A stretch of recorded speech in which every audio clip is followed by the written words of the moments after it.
Hi everybody, welcome to Excast. ഞാൻ കൊടുക്കേണ്ട intro ആയിരുന്നില്ല, നീ ഇടയിൽ കയറി കൊടുത്തേ.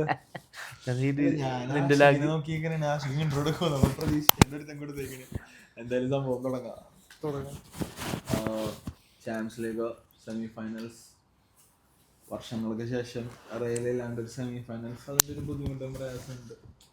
വർഷങ്ങൾക്ക് ശേഷം കുറേ ടീം സെമിയിലും കയറിയിട്ടുണ്ട്. അതിൻ്റെ കുറേ കുട്ടിയാഘോഷങ്ങളും കാണാം.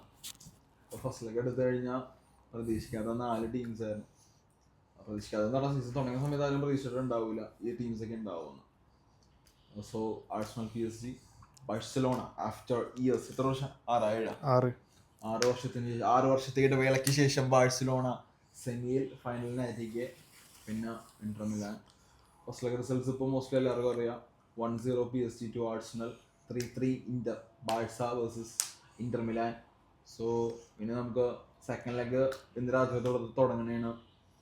നമുക്ക് എന്താ പറയുക, ബാഴ്സയിൽ തുടങ്ങണോ ആഴ്സണലിൽ തുടങ്ങണോ? ബാഴ്സയിൽ തുടങ്ങാം. Okay, Barca versus Inter. കുറേ പേര് the final before the final എന്ന് അവശേഷിക്കുന്നുണ്ട്, പക്ഷെ അതിൽ വലിയ അർത്ഥമുണ്ടെന്ന് എനിക്ക് തോന്നുന്നില്ല പേഴ്സണലി. സോ ബാഴ്സയിൽ നിന്ന് തന്നെ തുടങ്ങാം. എന്താ പറയണ്ടേ, എന്താ അറിയണ്ടെന്ന് പറഞ്ഞപ്പോൾ ഫസ്റ്റ് ലെഗ് ക്യാമ്പ് നോവിൽ വന്നിട്ട് ഇന്റർ മിലാൻ ബാഴ്സലോണയ്ക്കെതിരെ 3-3 എന്നുള്ള ഒരു അഗ്രിഗേറ്റ് സ്കോർ ലൈനാണ് വന്നത്. ഈ സീസണിൽ എടുത്തു കഴിഞ്ഞാൽ വൺ ഓഫ് ദ ബെസ്റ്റ് അല്ലെങ്കിൽ the best attacking team in Europe Barcelona. Champions ലീഗിൽ എടുത്തു കഴിഞ്ഞാൽ the best defence, the least considered goal team in champions league Inter Milan.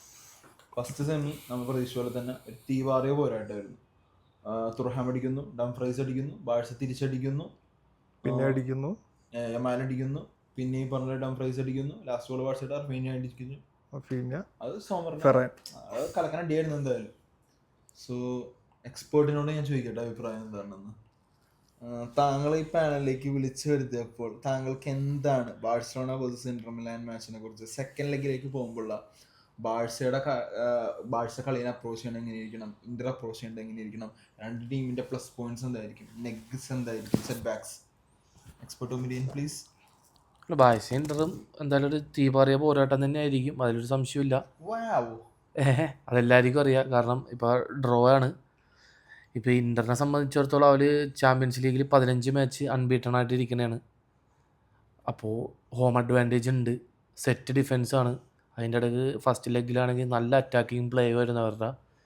ബാഴ്സയെ സംബന്ധിച്ചിടത്തോളം best forward, best goal scoring team, രണ്ടും tight, എന്തായാലും ഒരു നല്ലൊരു tight competition കാണാൻ പറ്റും. ഈ പറഞ്ഞ ഹോം അഡ്വാൻറ്റേജ് ഇന്ററിന് ഒരു പൊടിക്ക് കൂടുതലായിട്ട് ഈ സെക്കൻഡ് ലെഗിലുണ്ട്. കാരണം ബാഴ്സ അത് പൊളിച്ചടക്കി എഴുതണം.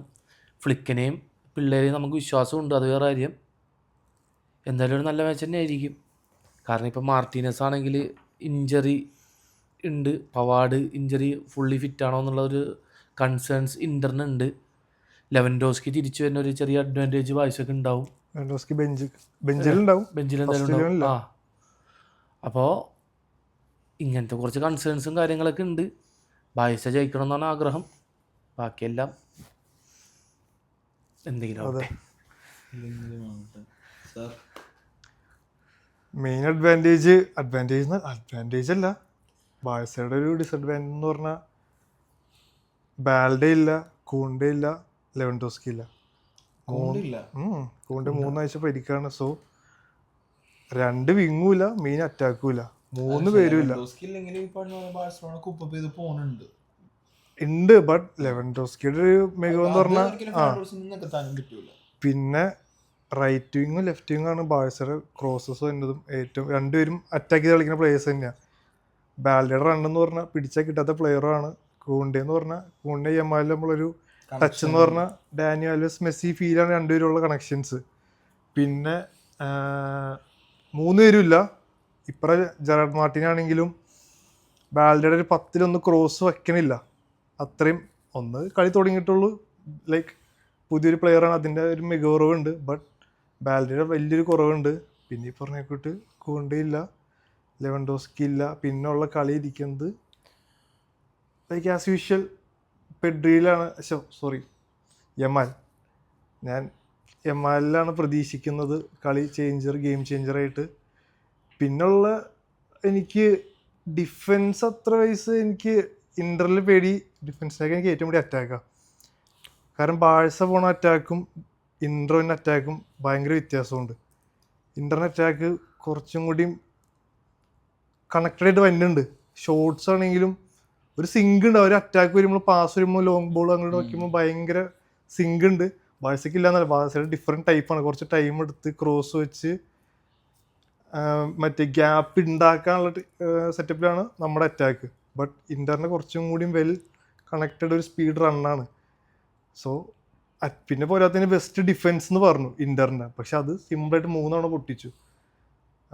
പിന്നുള്ള ബാഴ്സയുടെ അടുത്ത അഡ്വാൻറ്റേജ് എന്ന് പറഞ്ഞാൽ ഈ പറഞ്ഞ ഹോമിൽ പോയിട്ട് അത്ലറ്റിക്കോനെ പൊട്ടിച്ചേർന്നു, ബെൻഫിക്കനെ പൊട്ടിച്ചേർന്നു.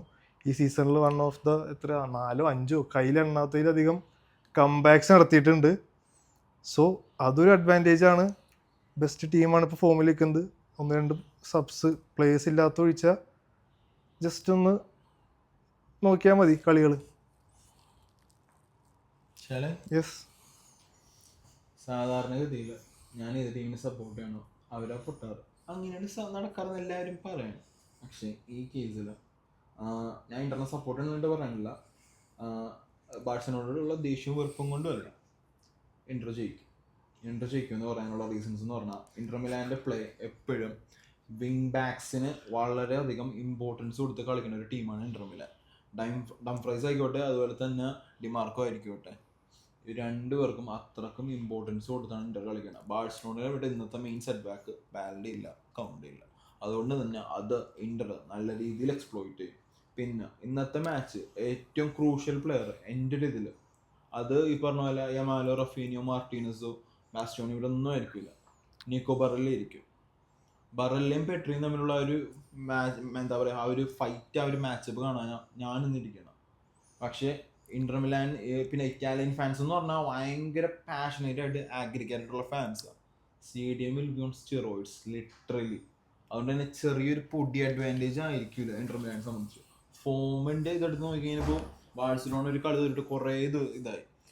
എന്നാൽ ഇന്ററാണെങ്കിൽ കഴിഞ്ഞൊരു 3 കളിയായിട്ട് തോറ്റുകൊണ്ടിരിക്കുന്നത്. ബാഴ്സയുടെ ഡ്രോയാണ്. ഫോമിൻ്റെ ഇതൊക്കെ വെച്ച് നോക്കിക്കഴിഞ്ഞാൽ ഇന്റർ വളരെയധികം മോശമാണ് ഈ ഒരു ടൈം പീരീഡിൽ. പക്ഷേ എന്താ പറയുക, പാസ്റ്റ് ഹിസ്റ്ററി എന്ന് പറയുന്ന പോലെ ഇന്ന് ഇന്റർ ജയിക്കും എന്ന് പറയാൻ അത്രക്കും കാരണങ്ങളുണ്ട്. സ്കോർ ലൈൻ ഞാൻ പ്രഡിക്റ്റാണെങ്കിൽ 2-1 or 3-1 Inter Milan is going to the final. പക്ഷേ ഫൈനലി ജയിക്കില്ല. പക്ഷേങ്കിലേ ഇപ്പം എനിക്ക് ചെറിയൊരു സമാധാനമുണ്ട്. പറഞ്ഞു ഇന്റർ ജയിക്കും എന്ന് പറഞ്ഞുകൊണ്ട് ഇപ്പൊ ഇച്ചിരിയും കൂടി ഒരു കോൺഫിഡൻസ് തോന്നുന്നുണ്ട്. ഈ റീല് നിങ്ങൾ സേവ് ചെയ്ത് വെച്ചോ. കളി കഴിഞ്ഞിട്ട് അല്ലടാ, ഇതൊരു കഴിഞ്ഞൊരു 10 വീഡിയോ ആയിട്ട് നമ്മുടെ പ്രേക്ഷകർ എല്ലാം നമ്മുടെ പിന്നെ ഞാൻ ഓഡിയൻസ് പറഞ്ഞേക്കൂട്ട് ജയോ ആയിക്കോട്ടെ തോൽവി ആയിക്കോട്ടെ 4-5 കൊല്ലത്തിന് ശേഷം ബാഴ്സയുടെ വൺ ഓഫ് ദ ബെസ്റ്റ് സീസണാണ്. ഓൾറെഡി സീസണിൽ തന്നെ ലോകത്തിലെ ഏറ്റവും വലിയ ടീം എന്ന് അവകാശപ്പെടുന്ന ടീമിനെ ഇരുത്തി കൊടുത്തു വിട്ടു. പിന്നെ സൂപ്പർ കോപ്പ ഡെൽറി ഫൈനലിൽ പറഞ്ഞേക്കോട്ട് ലലീഗ 4 മാച്ചസ് ജയിച്ച അടുത്ത ചാമ്പ്യൻസ് ലീഗ് ജയിച്ചില്ലെങ്കിൽ ഞാൻ പറഞ്ഞില്ലേ 6 കൊല്ലത്തിന് ശേഷം സെമി. നമ്മൾ ബാക്കിയുള്ളവരുടെ എന്താ അപ്പുറത്തെ വീട്ടിലെ ഇത് നോക്കരുതെന്ന് പറയില്ല, എന്താണ് പറയണേ? അത് നമ്മൾ നോക്കേണ്ട ആവശ്യമില്ല. നമ്മള് ഈ പറഞ്ഞതുപോലെ 6 കൊല്ലത്തിന് ശേഷം സെമിക്ക് കയറുന്നതും കപ്പടിക്കുന്നതും അവരെ സംബന്ധിച്ച് വലിയ സംഭവമാണ്. അതേപോലെ തന്നെ നമ്മളെ സംബന്ധിച്ച് ഒരു സീസൺ കപ്പടിക്കാണ്ട് പോകുന്നതും വളരെ ഒരു ദുഃഖകരവും വിഷമകരമായ സംഭവമാണ്. അതാണ് ഡിഫറൻസ്. അപ്പുറത്തിൽ നമുക്ക് നോക്കേണ്ട കാര്യമില്ല. കാരണം നമ്മ ഒരു സ്റ്റാൻഡേർഡും ഒരു ബാറും സെറ്റ് ചെയ്തിട്ടുണ്ട്. അതിനൊരു ചെറിയ രീതിയിൽ താഴ്ത്തോട്ട് വന്നാൽ പോലും നമുക്കത് ഭയങ്കര ഡിസപ്പോയിൻമെന്റ് ആണ്. അവരെ സംബന്ധിച്ച് അവർക്കത് അച്ചീവ്മെന്റ് ആണ്. That's the difference. That's what makes A club great and good and best. ഞാൻ പിന്നെയും പറയുന്നു 6 കൊല്ലത്തിന് ശേഷം സെമി ആടാണ്. അത് വലിയൊരു അഡ്വാൻറ്റേജ് ആണ്. ഇത്ര കൊല്ലത്തിന് ശേഷം നമ്മൾ കുറേ തവണ 2-3 സീസൺ യൂറോ കപ്പ് കളിച്ചു.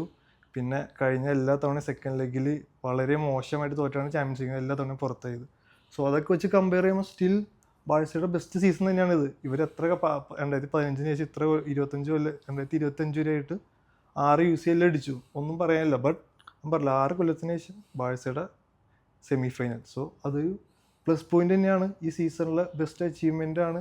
ജയിക്കട്ടെ, അല്ലെങ്കിൽ തോൽവിയാണല്ലോ ഞാൻ പറഞ്ഞു. സ്റ്റിൽ 2 കപ്സ്, ലലീഗ, ഈവൻ ഒരു എൽ ക്ലാസിക്കോ മെയിൻ കളി. അത് കഴിഞ്ഞ ഒരു 90%-95% ബാഴ്സക്ക് ഷുവറാണ്. സോ സ്റ്റിൽ ഞാൻ പറഞ്ഞില്ലേ ജയിക്കട്ടെ.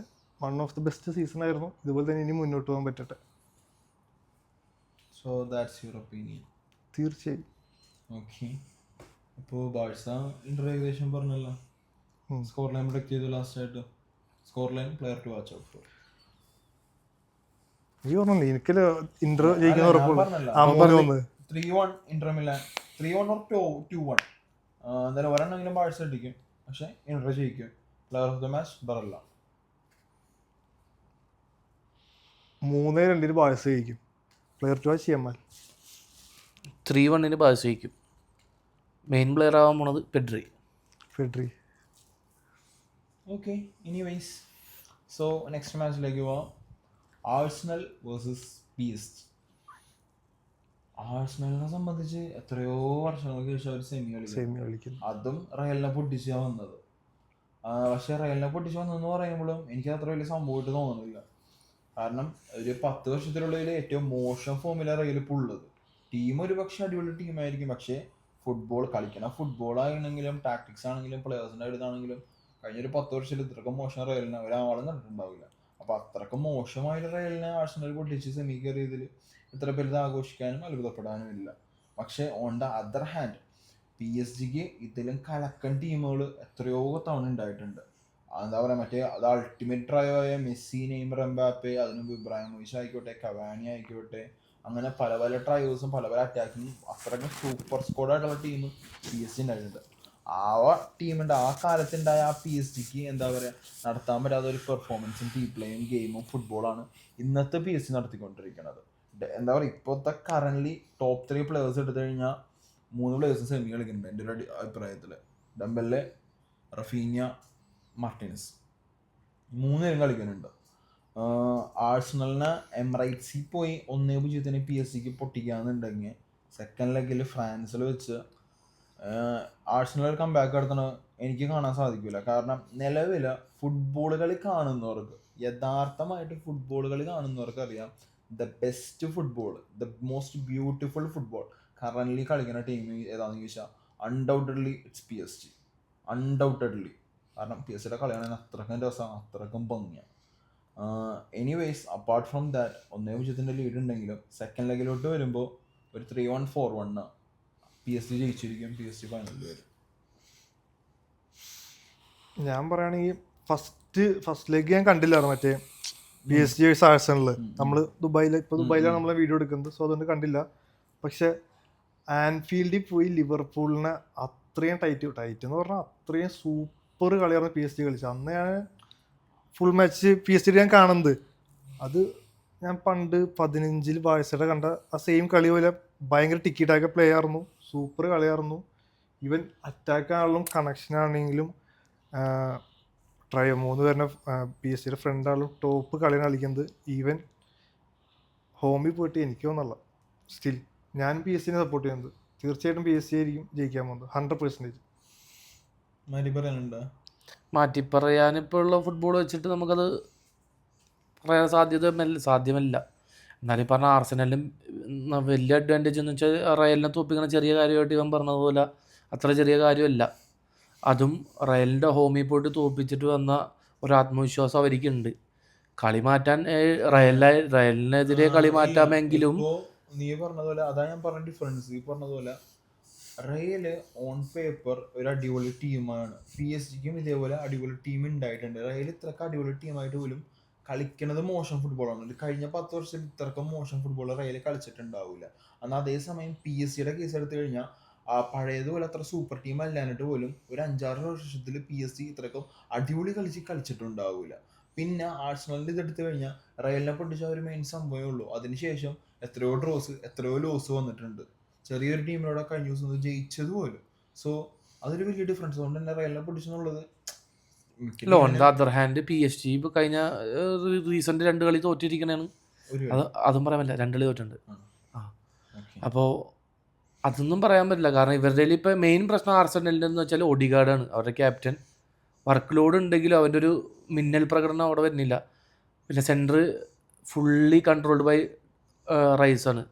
ആ റൈസിന് പൊട്ടിക്കഴിഞ്ഞാൽ ഏകദേശം ആർസെനൽ തീർന്നു എന്നുള്ള രീതിയിലാണ് ഇപ്പോൾ ആർസെനലിൻ്റെ കളി. ഈ പറഞ്ഞ on the other hand PSG ഒരു രക്ഷയില്ല. ഏറ്റവും കൂടുതൽ ഷോട്ട് ഓൺ ടാർഗറ്റ് അടിച്ച ടീം, ഏറ്റവും കൂടുതൽ എക്സ്പെക്റ്റഡ് ഗോൾ വന്ന ടീം ഒക്കെ PSG ആണ്. അപ്പോൾ ഒരു ടൈറ്റ് കളി തന്നെ ആയിരിക്കും. എനിക്ക് തോന്നുന്നത് ഈസി വിൻ ആയിരിക്കില്ല PSG. എന്തായാലും ഒരു ഫൈറ്റ് ആർസണലിൽ കൊടുക്കും തന്നെയാണ് എനിക്ക് തോന്നണത്. Easy walk in the park for PSG. Score എന്തായാലും 2-1. ചിലപ്പോൾ PSG ജയിക്കും. PSG ജയിക്കില്ല എന്ന് പറയാനുള്ള, PSG ജയിക്കും. അല്ലെങ്കിൽ 2-1 ചിലപ്പോൾ ആർസണലായിരിക്കും. ഞാൻ 50-50 പറയുള്ളൂ. പ്ലെയർ ടു വാച്ച് ആർസണലിന് വേണ്ടി ഡെക്ലൻ റൈസും മറ്റേ ഡിംബല് തന്നെ. എൻ്റെ ഒരു ഇതിൽ player to watch out for Vitinha. സ്കോർ 4-1. 3-0 PSG ജയിക്കും. Player to watch number 7 Kvaratskhelia. So എല്ലാവരും പ്രൊഡിക്ഷൻസ് നടത്തിയിട്ടുണ്ട്. പോഡ്കാസ്റ്റ് കാണാം. എന്താ പറയുക, ട്രാവൽ ഇഷ്യൂസും കുറച്ച് കാര്യങ്ങളും കാരണമാണ് നമുക്ക് പുതിയ പോഡ്കാസ്റ്റും റീൽസും ഒന്നും എടുക്കാണ്ടിരുന്നത്. പക്ഷേ ഇന്ന് സംഭവം എന്തായാലും പോയേ പറ്റുള്ളൂ. അതുകൊണ്ട് തന്നെ നമ്മൾ എടുത്തിട്ടുണ്ട്. റീലും വരും. സെമി ജയിച്ചിട്ട് കാണാം നമുക്ക്.